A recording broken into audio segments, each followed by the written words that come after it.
ಆಗ ಆ ಕುರ್ಚಿಲಿ ಒಂದು ಬೂದಿ ಆಕೃತಿಯ ಹೆಂಗಸು ಕೂತ್ಕೊಂಡಿರ್ತಾಳೆ.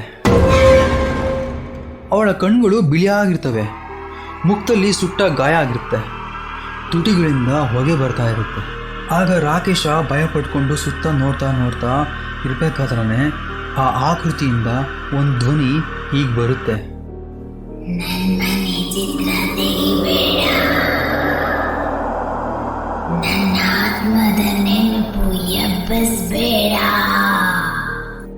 ಇದನ್ನು ಕೇಳಿಸ್ಕೊಂಡ್ರೆ ರಾಕೇಶ್ಗೆ ಹಾರ್ಟ್ ಬೀಟ್ ಜಾಸ್ತಿ ಆಗ್ತಾ ಹೋಗುತ್ತೆ.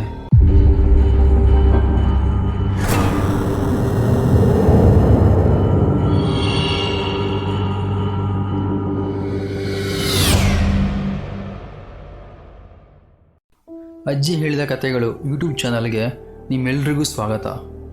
ನಾನು ನಿಮ್ಮ ವಿನಯ್ ಸೂರ್ಯ. ಈ ಕಥೆನ ನೀವು ಆರಾಮಾಗಿ ರಿಲ್ಯಾಕ್ಸ್ ಮಾಡ್ಕೊಂಡು ಕೇಳಿ.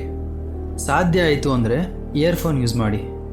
ಈ ಕತೆ ಕೇವಲ ಕಾಲ್ಪನಿಕ ಅಷ್ಟೆ. ಮಲೆನಾಡಿನ ಹಳ್ಳಿಯ ಆಚೆ ಒಂದು ಹಳೆಯ ಬೂದಿ ಮನೆ ಇರುತ್ತೆ. ಆ ಮನೆ ಹತ್ರ ಯಾರೂ ಹೋಗ್ತಿರಲ್ಲ, ಎಲ್ಲರೂ ಭಯ ಪಡ್ತಾನೆ ಇರ್ತಾರೆ. ಹಗಲಿನ ಬೆಳಕಿನಲ್ಲೂ ಸಹ ಆ ಮನೆ ಕಡು ಕತ್ಲೆ ಕಾಣಿಸ್ತಾ ಇರುತ್ತೆ. ಅಲ್ಲಿ ರಾತ್ರಿ ಬೆಳಗಾದ್ರೂ ಸಹ ಬೂದಿಯ ಅಳು ಕೇಳಿಸ್ತಾನೇ ಇರುತ್ತೆ. ಹೀಗೆ ಇರಬೇಕಾದ್ರೆ ಒಂದ್ಸಲ ಸಿಟಿಯಿಂದ ರಾಕೇಶ್ ಫೋಟೋಗ್ರಾಫರ್ ಆ ಹಳ್ಳಿಗೆ ಬರ್ತಾನೆ. ಆ ಹಳ್ಳಿಯ ಸುಂದರತೆಯನ್ನು ನೋಡ್ಬಿಟ್ಟು ಪ್ರತಿ ಮನೆಗಳ ಫೋಟೋಗಳನ್ನ ತೆಗಿತಾ ಇರ್ತಾನೆ. ಅವನಿಗೆ ಆ ಹಳ್ಳಿ ಮೇಲೆ ಒಂಥರ ಒಲವು ಬರುತ್ತೆ. ಆದರೆ ಆ ಹಳ್ಳಿ ಜನರೆಲ್ಲ ಅವನಿಗೆ ಹೇಳ್ತಾರೆ, ಯಾವುದೇ ಕಾರಣಕ್ಕೂ ನೀ ಆ ಬೂದಿ ಮನೆ ಹತ್ರ ಹೋಗ್ಬೇಡ ಅಂತ. ಆಗ ಆ ರಾಕೇಶ್ ಆ ಊರಿನ ಜನರಿಗೆ ಕೇಳ್ತಾನೆ, ಯಾಕೆ ಹೋಗಬಾರ್ದು ಅಂತ. ಆಗ ಆ ಊರಿನ ಜನ ಹೇಳ್ತಾರೆ, ಅಣ್ಣ ಆ ಮನೆ ಶಾಪಿತ ಮನೆ ಅಂತ. ಆಗ ರಾಕೇಶ್ ನಕ್ಕು ಹೇಳ್ತಾನೆ, ನಾನು ವಿಜ್ಞಾನಿ ಮನಸ್ಸಿನವನು, ಆತ್ಮ ಎಂಬುದು ಕೇವಲ ಕತೆ ಅಷ್ಟೇ ಅಂತ. ಹೀಗೆ ರಾತ್ರಿ ಅವನು ಮಲ್ಕೊಂಡು ನಿಲ್ಬೇಕಾದ್ರೆ ಅವನ ತಲೆಗೆ ಯೋಚನೆ ಬರುತ್ತೆ, ಯಾಕೆ ಈ ಊರು ಜನರೆಲ್ಲ ಆ ಬೂದಿ ಮನೆ ಹತ್ರ ಹೋಗ್ಬಾರ್ದು ಅಂತ ಹೇಳ್ತಿದ್ದಾರೆ, ಅಷ್ಟಕ್ಕೂ ಅಲ್ಲಿ ಏನಿದೆ. ಹಾಗೇ ಯೋಚನೆ ಮಾಡ್ತಾ ಅವನು ಆ ಕ್ಯಾಮ್ರಾ ಮತ್ತು ಟಾರ್ಚ್ನ ತಗೊಂಡು ಆ ಬೂದಿ ಮನೆ ಕಡೆ ಹೆಜ್ಜೆ ಹಾಕ್ತಾನೆ. ಆಗ ದೂರದಿಂದ ಆ ಬೂದಿ ಮನೆಗೆ ಅವನಿಗೆ ಕತ್ಲೆಯಾಗಿ ಕಾಣಿಸ್ತಾ ಇರುತ್ತೆ. ಕೆಲವು ಪ್ರಾಣಿಗಳು ಕೂಗಾಗ್ತಾ ಇರುತ್ತೆ. ಅದನ್ನೆಲ್ಲ ಲೆಕ್ಕಿಸ್ದೆ ಅವನು ಆ ಬೂದಿ ಮನೆ ಕಡೆ ಹೋಗ್ತಾನೇ ಇರ್ತಾನೆ. ಆಗ ಆ ಮನೆಯ ಗೇಟ್ ತೆಗೆದು ಒಳಗಡೆ ಹೋಗ್ತಾನೆ.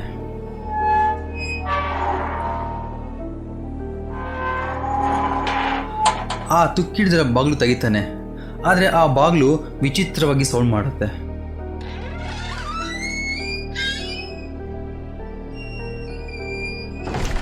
ಒಳಗೆ ಎಂಟ್ರಾಗ್ತಿದ್ದಂಗೆ ಟಾರ್ಚ್ ಆನ್ ಮಾಡಿ ಸುತ್ತ ನೋಡ್ತಾನೆ. ಹಾಳಾದ ಗೋಡೆಗಳು, ಬಿರುಕಿದ್ದ ನೆಲ, ಹಳೆಯ ಕತ್ತಲೆ ವಾಸನೆ, ಇದೆಲ್ಲ ನೋಡಿ ರಾಕೇಶ್ಗೆ ವಿಚಿತ್ರ ಅನಿಸುತ್ತೆ. ಆದರೂ ಅವನು ವಾವ್, ಒಂಥರ ಚೆನ್ನಾಗಿದೆಯಲ್ಲ, ಇದು ನನ್ನ ಫೋಟೋಗ್ರಫಿಗೆ ಬೆಸ್ಟ್ ಪ್ಲೇಸ್ ಅಂತ ಹೇಳ್ಕೊಂಡು ಕ್ಯಾಮ್ರಾ ತಗೊಳ್ತಾನೆ. ಹಾಗೆ ರ್ಯಾಂಡಮ್ ಆಗಿ ಕ್ಲಿಕ್ ಮಾಡ್ತಾ ಮಾಡ್ತಾ ಮಾಡ್ತಾ ಒಂದು ಫೋಟೋದಲ್ಲಿ ಕಿಟಕಿಯ ಹತ್ರ ಒಂದು ಯಾರೋ ಬಿಳಿ ಮುಖ ಕಾಣಿಸುತ್ತೆ. ಆಗ ಅವನು ಭಯ ಪಟ್ಕೊಂಡು ಹಿಂತಿರುಗಿ ನೋಡ್ತಾನೆ, ಯಾರೂ ಇರಲ್ಲ. ಟಾರ್ಚ್ ಹಾಕ್ಬಿಟ್ಟು ಸುತ್ತಮುತ್ತ ಫುಲ್ ನೋಡ್ತಾನೆ, ಅಲ್ಲೂ ಯಾರೂ ಇರಲ್ಲ. ಹಾಗೆಯೇ ಸರಿ ಅಂತ ಭಯ ಪಟ್ಕೊಂಡು ಮೇಲ್ಮಡಿಗೆ ಹೋಗ್ತಾನೆ, ಅಂದರೆ ಫಸ್ಟ್ ಫ್ಲೋರ್ ಹೋಗ್ತಾನೆ. ಅಲ್ಲಿ ಒಂದು ಹಳೆಯ ತೂಗಾಕಿರೋ ಕುರ್ಚಿ ಸ್ವತಃ ಅದೇ ಅಲ್ಗಾಡ್ತಾ ಇರುತ್ತೆ.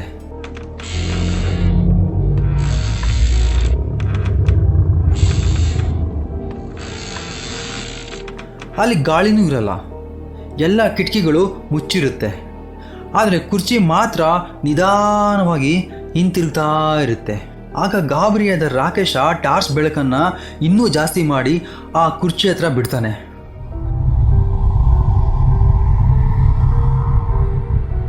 ಆಗ ಆ ಕುರ್ಚಿಲಿ ಒಂದು ಬೂದಿ ಆಕೃತಿಯ ಹೆಂಗಸು ಕೂತ್ಕೊಂಡಿರ್ತಾಳೆ. ಅವಳ ಕಣ್ಗಳು ಬಿಳಿಯಾಗಿರ್ತವೆ, ಮುಖದಲ್ಲಿ ಸುಟ್ಟ ಗಾಯ ಆಗಿರುತ್ತೆ, ತುಟಿಗಳಿಂದ ಹೊಗೆ ಬರ್ತಾ ಇರುತ್ತೆ. ಆಗ ರಾಕೇಶ ಭಯ ಪಟ್ಕೊಂಡು ಸುತ್ತ ನೋಡ್ತಾ ನೋಡ್ತಾ ಇರಬೇಕಾದ್ರೆ ಆ ಆಕೃತಿಯಿಂದ ಒಂದು ಧ್ವನಿ ಹೀಗೆ ಬರುತ್ತೆ. ನನ್ಮನೆ ಚಿತ್ರ ತೆಗಿಬೇಡ, ನನ್ನ ಆತ್ಮದ ನೆನಪು ಎಬ್ಬಿಸ್ಬೇಡ. ಇದನ್ನು ಕೇಳಿಸ್ಕೊಂಡು ರಾಕೇಶ್ಗೆ ಹಾರ್ಟ್ ಬೀಟ್ ಜಾಸ್ತಿ ಆಗ್ತಾ ಹೋಗುತ್ತೆ. ಆಗ ಅಲ್ಲಿಂದ ತಪ್ಪಿಸ್ಕೊಳ್ಳೋಣ ಅಂಥೇಳಿ ಆ ಮೆಟ್ಲಿಂದ ಇಳಿಯೋಕ್ಕೆ ಹೋಗ್ತಾನೆ.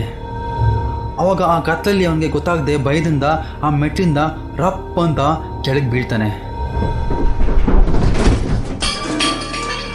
ಹೀಗೆ ಇರ್ಬೇಕಾದ್ರೆ ಕಷ್ಟಪಟ್ಕೊಂಡು ಅಲ್ಲಿಂದ ಬಾಗಿಲ ಹತ್ರ ಬರ್ತಾನೆ. ಆದರೆ ಆ ಬಾಗಿಲು ರಪ್ ಅಂತ ಮುಚ್ಕೊಳ್ಳುತ್ತೆ. ಆಗ ಅವನ ಹಾರ್ಟ್ ಬಿಟ್ಟು ಇನ್ನೂ ಜಾಸ್ತಿ ಆಗ್ತಾ ಹೋಗುತ್ತೆ. ಆದರೆ ಹಿಂದಿನಿಂದ ಆ ಬೂದಿಯ ನಗು ಶಬ್ದ ಹೀಗೆ ಕೇಳಿಸ್ತಾ ಇರುತ್ತೆ. ಆಗ ಆ ಟಾರ್ಚ್ನ ಲೈಟ್ ಕೂಡ ಆಫ್ ಆಗುತ್ತೆ. ಆಗ ಮತ್ತೆ ಮಂದ ಧ್ವನಿಯಲ್ಲಿ ಅವನಿಗೆ ಹೀಗೆ ಕೇಳಿಸುತ್ತೆ. ನೀನು ನನ್ನ ಚಿತ್ರ ತಗೊಂಡೆ, ಈಗ ನಾನು ನಿನ್ನ ಚಿತ್ರದಲ್ಲಿರ್ತೀನಿ.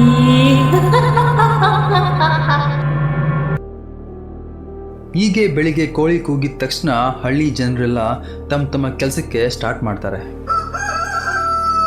ಆಗ ಬೆಳಿಗ್ಗೆ ಹಳ್ಳಿಯವರೆಲ್ಲ ಆ ಬೂದಿ ಮನೆ ಹತ್ರ ಹೋಗ್ಬೇಕಾದ್ರೆ ಅಲ್ಲಿ ರಾಕೇಶ್ನ ಕ್ಯಾಮ್ರಾ ಬ್ಯಾಗು ಆ ಬಾಗಿಲಿನ ಮುಂದೆ ಬಿದ್ದಿರುತ್ತೆ. ಆಗ ಆ ಹಳ್ಳಿ ಜನರೆಲ್ಲ ಆ ಬ್ಯಾಗ್ನ ತಗೊಂಡು ಕ್ಯಾಮ್ರಾನ ನೋಡ್ತಾರೆ. ಆ ಕ್ಯಾಮ್ರಾದಲ್ಲಿ ಆ ಫೋಟೋನ ನೋಡಿ ಆ ಹಳ್ಳಿ ಜನರೆಲ್ಲ ಒಂದು ಕ್ಷಣ ಬೆಚ್ಚಿ ಬೀಳ್ತಾರೆ. ಯಾಕೆ ಅಂದರೆ ಆ ಫೋಟೋದಲ್ಲಿ ಬೂದಿಯ ಜೊತೆ ರಾಕೇಶ ಕೂಡ ಕುರ್ಚಿ ಮೇಲೆ ಕೂತಿರ್ತಾನೆ. ಅವನ ಮುಖ ಬೂದಿಯಂತೆಯೇ ಬಿಳಿ ಬಿಳಿಯಾಗಿರುತ್ತೆ, ಕಣ್ಣು ಕೂಡ ಬಿಳಿಯಾಗಿರುತ್ತೆ. ಅವನು ಕೂಡ ಆ ಬೂದಿಯ ಆತ್ಮದ ಜೊತೆ ಆತ್ಮವಾಗಿರ್ತಾನೆ. ಆ ದಿನದಿಂದ ಆ ಮನೆಯಲ್ಲಿ ರಾತ್ರಿ 2 ಶಬ್ದಗಳು ಕೇಳಿಸ್ತಾ ಇರ್ತವೆ. ಒಂದು ಆ ಹೆಂಗಸಿನ ಅಳು, ಮತ್ತೊಂದು ಆ ಆತ್ಮದ ನಗು. ಆ ಹಳ್ಳಿ ಜನರು ಒಬ್ರಿಗೊಬ್ಬರು ಹೀಗೆ ಮಾತಾಡ್ಕೊಳ್ತಾರೆ. ಆ ಬೂದಿ ಮನೆಗೆ ಒಳಗಡೆ ಹೋದವರೆಲ್ಲ ಚಿತ್ರದಲ್ಲೇ ಉಳ್ಕೊಳ್ತಾರೆ ಅಂತ. ಆದರೆ ಇದುವರೆಗೂ ಆ ಮನೆಗೆ ಹೋದವರು ಯಾರೂ ವಾಪಸ್ ಬಂದಿಲ್ಲ. ಇದು ಬೂದಿ ಮನೆಯ ರಹಸ್ಯ. ಈ ಕತೆ ಬಗ್ಗೆ ನಿಮ್ಮ ಅಭಿಪ್ರಾಯವನ್ನು ಕಮೆಂಟ್ ಬಾಕ್ಸ್ ಮೂಲಕ ನಮಗೆ ತಿಳಿಸಿ. ಹಾಗೆ ಈ ಕತೆ ನಿಮಗೆ ಇಷ್ಟ ಆಗಿದರೆ ಶೇರ್ ಮಾಡಿ, ಲೈಕ್ ಮಾಡಿ ಹಾಗೂ ಸಬ್ಸ್ಕ್ರೈಬ್ ಆಗಿ. ಮುಂದಿನ ಬಾರಿ ಮತ್ತೊಂದು ಸ್ವಾರಸ್ಯಕರವಾದ ಕಥೆಯೊಂದಿಗೆ ಮತ್ತೆ ಸಿಗೋಣ. ಅಲ್ಲಿ ತನಕ ನಮ್ಮ ಅಜ್ಜಿ ಹೇಳಿದ ಕಥೆಗಳು ಪಾಡ್ಕಾಸ್ಟ್ನ ಕೇಳ್ತಾ ಇರಿ, ಹಾಗೆ ಎಂಜಾಯ್ ಮಾಡಿ. ನಾನು ನಿಮ್ಮ ವಿನಯ್ ಸೂರ್ಯ. Take care. ಶುಭರಾತ್ರಿ.